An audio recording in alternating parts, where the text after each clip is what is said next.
Sa number 2, mga estudyante, empleyado kag bisita sa Silliman University gin-evacuate kasunod sang bomb threat.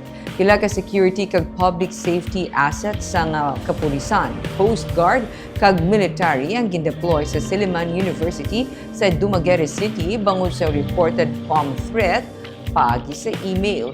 Na-inform angon sa security threat ang Facilities Management Services ang eskwelahan Lunes ang hapon.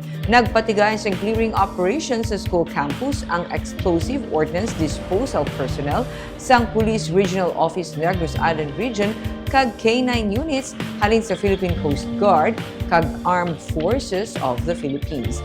Ang mga estudyante, faculty, staff kag mga bisita sa universidad ang ginpagwa sa campus buildings kag dormitories samtang nagapaday ng clearing kag inspection procedures. Subo nga Martes, Hulyo 7, gin-shift sa alternative learning delivery ang klase sa tanan nga level sa nasambit nga eskwelahan kag depende na sa ilatagsa ka instructor.